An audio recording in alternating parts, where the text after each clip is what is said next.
বুকের ভেতর যে ঝড় বইছিল তা হয়তো কারো চোখে পড়েনি। চোখে ছিল না ভয়, পায়ে ছিল না পিছু হটার ছায়া। কিন্তু যেদিন সে বুক চিতিয়ে দাঁড়ালো বন্দুকের নলের সামনে, সেদিন জাতি বুঝেছিল আবু সাঈদ কোনো সাধারণ নাম নয়। ওটা ছিল একটা অঙ্গীকার, একটা প্রজন্মের চোখ খুলে দেওয়ার মশাল, যেখানে সাহস রক্তের বদলে ইতিহাস লিখে।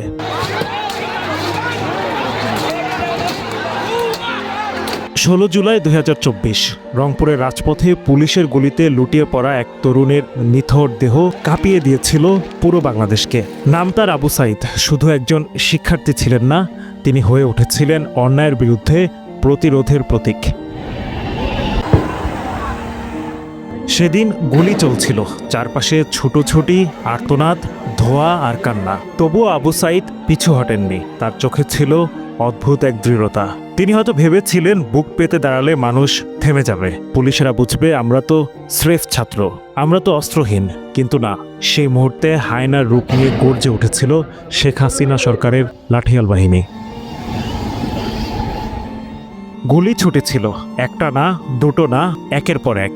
আর সেই গুলিতে বিদীর্ণ হয়েছিল আবু সাঈদের বুক। সে গুলিতে রক্তাক্ত হয়েছিল স্বাধীন বাংলাদেশের মানচিত্র।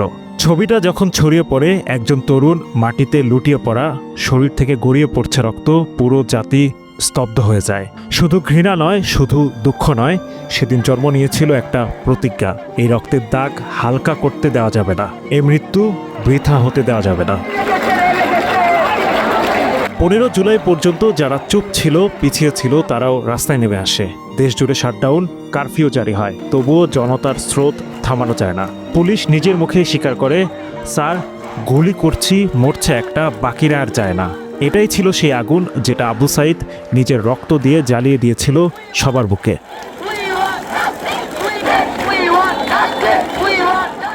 16 জুলাই 2025, একটি বছর কেটে গেছে সেই হৃদয় বিদারক মৃত্যুর পর। তার সহপাঠীরা এখনও বলেন, ইতিহাসে আবু সাঈদরা বারবার ফিরে আসে না, ওরা একবারই আসে। শেষ পর্যন্ত 5 আগস্ট 2024, 16 বছরের ফ্যাসিবাদী শাসন শেষ করে, ভিত কাঁপিয়ে, মাথা নিচু করে ভারতে পালাতে বাধ্য হয় শেখ হাসিনা। এটাই আবু সাঈদের বিজয়, একজন শহীদ ছাত্র যে গুলি খেয়ে হলেও ঘুম ভাঙিয়েছিল গোটা দেশের। আজ আবু সাঈদের শাহাদাত বার্ষিকীতে জাতি শুধু তাকে স্মরণ করছে না, পুরো দেশ সেই আগুনটাকে জিয়ে রাখছে, যাতে কেউ আর ভুলে না যায় ছাত্রদের বুক দিয়েই শুরু হয় সবকিছু। আর সেই বুক ভেদ করা রক্ত দিয়েই শেষ হয় এক একটা অত্যাচারের অধ্যায়। শহীদ আবু সাঈদ, তোমার রক্তে লেখা হলো এক নতুন ইতিহাস। Adnan Delwar, NTV online.